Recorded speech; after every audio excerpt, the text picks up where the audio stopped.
സർക്കാർ ജീവനക്കാരുടെ അർഹമായ ആനുകൂല്യം തടഞ്ഞുവെക്കുന്ന സംസ്ഥാന സർക്കാരിന്റെ നിലപാടിനെതിരെ നിരാഹാര നിൽപ്പ് സമരവുമായി കേരള NGO സംഘ്. ക്ഷേമബദ്ധ ഔദാര്യമല്ല, അവകാശമാണെന്ന മുദ്രാവാക്യം ഉയർത്തിയാണ് നിരാഹാര നിൽപ്പ് സമരം നടത്തുന്നത്. 12ാം ശമ്പള പരിഷ്കരണം ഉടൻ നടപ്പാക്കുക, പങ്കാളിത്ത പെൻഷൻ പിൻവലിച്ച് ഇടത് സർക്കാർ വാക്ക് പാലിക്കുക തുടങ്ങിയ ആവശ്യങ്ങൾ ഉന്നയിച്ചാണ് ജീവനക്കാരുടെ പ്രതിഷേധം. MS വീണ തയ്യാറാക്കിയ റിപ്പോർട്ടിലേക്ക്.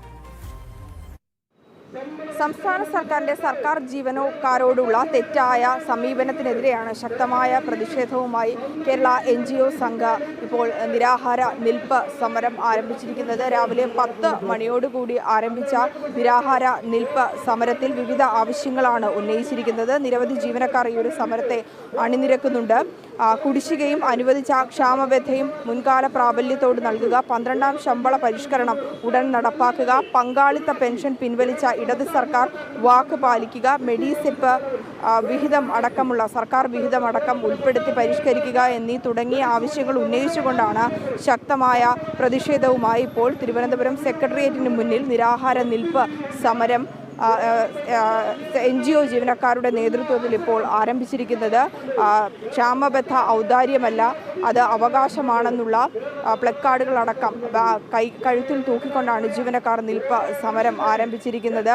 പങ്കാളിത്ത പെൻഷൻ പിൻവലിച്ച സർക്കാർ ആ വാക്ക് പാലിക്കുക, ജീവനക്കാരെ വഞ്ചിപ്പിക്കുന്ന ആ ഒരു സമീപനത്തിൽ നിന്ന് സർക്കാർ പിൻവാങ്ങുക എന്നുള്ള ആവശ്യങ്ങൾ ഉന്നയിച്ചുകൊണ്ട് ശക്തമായ പ്രതിഷേധം തന്നെയാണ് ഇപ്പോൾ ഇവിടെ പുരോഗമിച്ചുകൊണ്ടിരിക്കുന്നത്. NGO സംഘിൻ്റെ പ്രതിനിധികളടക്കം നിരവധി പേർ ഇവിടെ എത്തിയിട്ടുമുണ്ട്. ജീവനക്കാരടക്കം നിരവധി പേരാണ് ശക്തമായൊരു പ്രതിഷേധ സമരത്തിൽ, നിരാഹാര നിൽപ്പ് സമരത്തിൽ പങ്കെടുത്തുകൊണ്ടിരിക്കുന്നത്. പലതവണ ആവശ്യങ്ങൾ ഉന്നയിച്ചു, എന്നാൽ സംസ്ഥാന സർക്കാർ എപ്പോഴും നിഷേധാത്മകമായിട്ടുള്ളൊരു നിലപാട് തന്നെയാണ് NGO സംഘിനോട് എടുക്കുന്നത്. അതിനെതിരെയുള്ള ശക്തമായൊരു പ്രതിഷേധമല്ലേ ഇത്?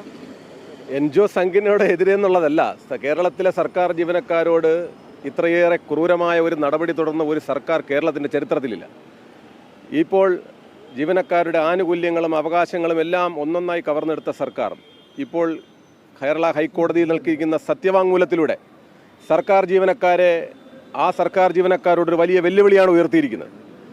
ക്ഷാമബദ്ധ ജീവനക്കാരുടെ അവകാശമല്ലെന്നും അത് എങ്ങനെ എപ്പോൾ നൽകണമെന്നുള്ളത് സർക്കാരിൻ്റെ വിവേചനാധികാരമാണെന്നും നിയമപരമായ അധികാരമാണെന്നുമൊക്കെ ഹൈക്കോടതിയിൽ സത്യവാങ്മൂലം നൽകിയതിലൂടെ നിലവിലുള്ള ക്ഷാമബദ്ധ ഇക്കാലമത്രയും നാളിതുവരെ സർക്കാർ ജീവനക്കാർക്ക് അനുവദിച്ചിരുന്ന ക്ഷാമബദ്ധ അത് കേന്ദ്ര ജീവനക്കാർക്ക് ലഭ്യമാകുന്നതിന് ആനുപാതികമായി അവർക്ക് അനുവദിക്കുന്ന അതേ കാലയളവിൽ തന്നെ സംസ്ഥാന ജീവനക്കാർക്ക് അനുവദിച്ചിരുന്ന ഒരു നിലവിലുണ്ടായിരുന്ന സമ്പ്രദായം അത് അട്ടിമറിച്ചുകൊണ്ടാണ് ഈ സർക്കാർ ഇങ്ങനെ ഒരു സത്യവാങ്മൂലം നൽകിയിരിക്കുന്നത്. അത് ബഹുമാനപ്പെട്ട ഹൈക്കോടതിയെ തെറ്റിദ്ധരിപ്പിക്കുന്നതിനുള്ളൊരു ബോധപൂർവ്വ ശ്രമമാണ് ഈ സർക്കാർ നടത്തിയിരിക്കുന്നത്. കാരണം സുപ്രീം കോടതി പോലും പലതവണ അതിനകത്ത് പല ഉത്തരവുകളിലൂടെയും വ്യക്തമാക്കിയിട്ടുള്ളതാണ് ശമ്പളത്തിൻ്റെ ഭാഗമാണ് ക്ഷാമബദ്ധയെന്നും അത് ജീവനക്കാർക്ക് മാന്യമായി ജീവിക്കാനുള്ള അവകാശം നിഷേധിക്കരുതെന്നും സുപ്രീം കോടതി പറഞ്ഞിട്ടുള്ളതിന് വിരുദ്ധമായി അത് ലംഘിച്ചുകൊണ്ടാണ് സർക്കാർ ഇങ്ങനൊരു നിലപാടുമായി ഹൈക്കോടതിയിലെത്തുന്നു. പൊതുസമൂഹത്തെ തെറ്റിദ്ധരിപ്പിക്കുന്ന രീതിയിൽ എത്തിയിരിക്കുന്നതിനെതിരെയാണ് NGO സംഘിൻ്റെ സംസ്ഥാന നേതാക്കൾ ഇന്ന് ഈ ഒരു നിരാഹാര നിൽപ്പ് സമരം, ഒരു കേരളത്തിൻ്റെ സിവിൽ സർവീസ് ചരിത്രത്തിൽ ഒരു സർവീസ് സംഘടന ഇത്തരത്തിലൊരു നിരാഹാര നിൽപ്പ് സമരം നടത്തുന്നത് തന്നെ ആദ്യമായിട്ടാണ്.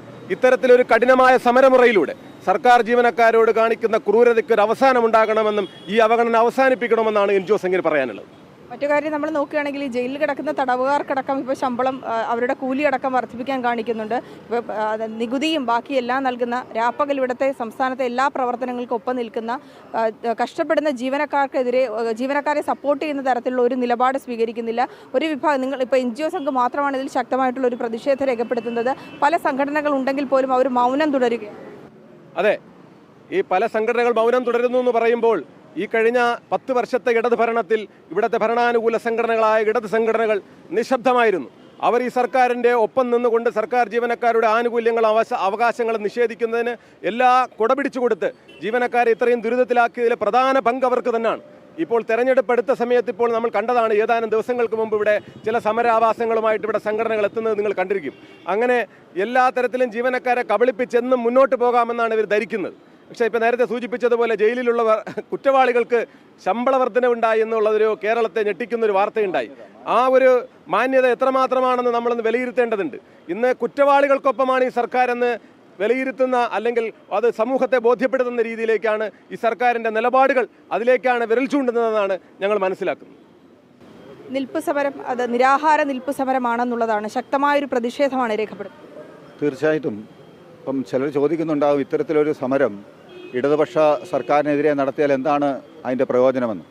കാരണം ഇടതുപക്ഷ സർക്കാർ, ആ സർക്കാരിൻ്റെ യുവജന സംഘടനയായാലും അവരായിട്ട് കഴിഞ്ഞാലും സമരം ചെയ്തിരിക്കുന്ന അക്രമ സമരങ്ങളാണ്.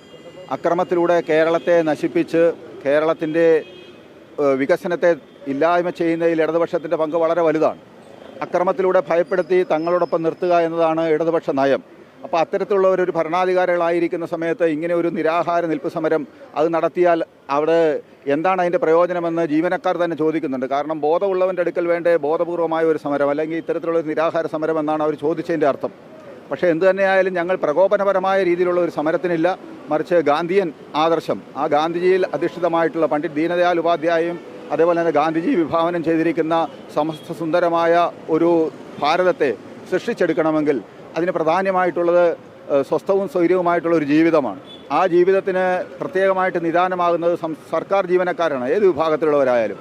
ആ സർക്കാർ ജീവനക്കാരുടെ ശമ്പളമാണ് ന്യായമായ രീതിയിൽ സാമ്പത്തിക ഗതിവിധിയെ നിയന്ത്രിക്കുന്നത്. കേരളത്തിൽ അത്തരത്തിലുള്ള ഒരു ശമ്പള വിതരണം നേരത്തെ ഉണ്ടായിരുന്നു, പക്ഷേ ഇപ്പോൾ അത്തരത്തിലുള്ള ഒരു ശമ്പള വിതരണം ഇല്ല. അതെന്തുകൊണ്ട് എന്നതിനെ സംബന്ധിച്ച് പൊതുസമൂഹം ചർച്ച ചെയ്യണം.